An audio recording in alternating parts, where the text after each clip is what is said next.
Hey, I'm Elise. Hey, I'm Mary, and welcome to our enchanted forest.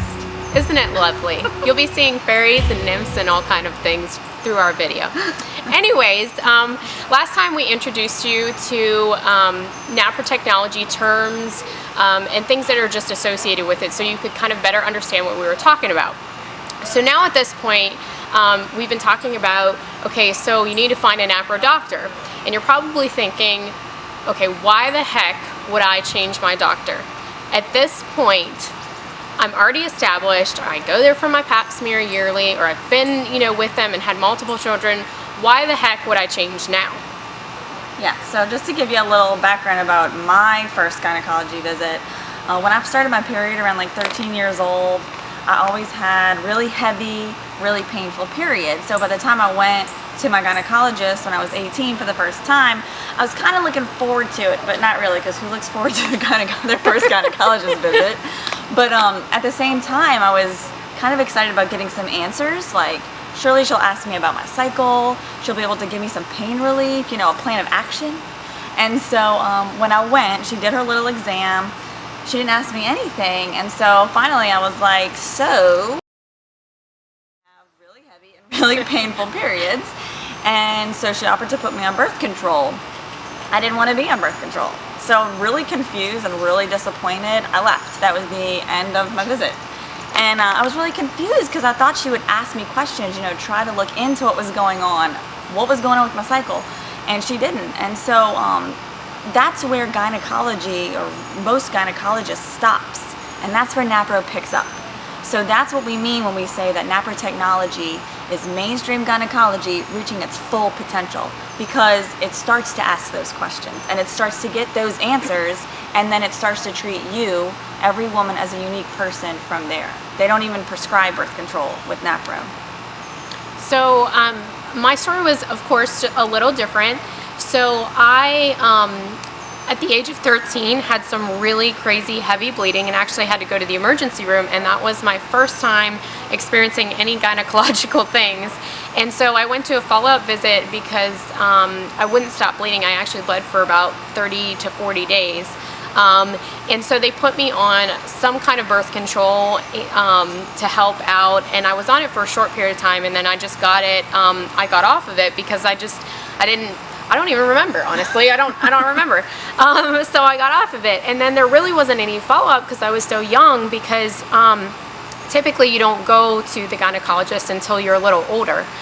So the next kind of step for me was the fact that my sister actually was diagnosed with polycystic ovary disease, and commonly referred to as PCOS.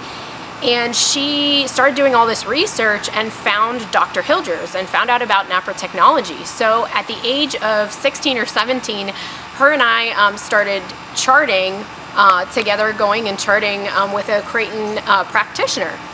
And so I started learning all about Naprotechnology, and so then when I was going to my gynecologist appointment, I actually kind of knew what to expect from a doctor that was not trained in Naprotechnology. And so I kind of knew that I had a lot of symptoms like my sister, and that there's actually a specific surgery called an ovarian wedge resection that only Napro-trained doctors offer. So, and this is the closest thing to a cure for PCOS, and doctors don't offer it other than him and his trained staff. So yeah, it was, I knew where I needed to go, and I knew what I needed to do, and I kind of was just, I would go in for just my regular appointments, and then besides that, I was like, I know where I'm supposed to go. If only all of us had older sisters doing research for us. I know, and if she watches this, I love you, and thank you for being so persistent and intelligent. Absolutely. Yeah, and so I never actually was on birth control, but a lot of my friends, of course, were, and or just people I talked to, and just about everyone I've talked to is on birth control, to either avoid pregnancy, which that is a completely separate issue over here. We're not talking about those types of situations, or B, avoid pain, or C, regulate their periods, which is odd because they probably don't know that birth control is not actually regulating their periods. It's just giving the facade, so to speak, that it is. And so birth control was their only option. They didn't know anything else. And like I said, Napro doesn't even prescribe birth control because it gets to that underlying problem. And most women don't know that they don't have to be on birth control. They don't have to experience that the side effects that birth control has. They can actually get these things fixed, but you can only do that with a Napro doctor. So if you are looking for a Naprotechnology-trained doctor, all you have to do is go to www.fertilitycare.org. If you are local and in Louisiana, we are very, very blessed to have 2 places that you can go. Hope Women's Clinic in Metairie and The Gianna Center on the North Shore. And just to give a little shout out to Dr. Caldwell, she is my doctor and she's been treating me. And she's just fabulous and wonderful, and she's one of those people that you instantly feel comfortable with and you feel that really cares about you. And I was blessed to also have surgery with Dr. Hempel, who is an amazing surgeon and an amazing person as well. But we are excited because next vlog in a couple weeks, because we do have a holiday and all kinds of good stuff, we will have Dr. Caldwell with us. So she is really excited to talk to y'all, and we're excited to have her. So excited to let y'all get to meet her through the screen.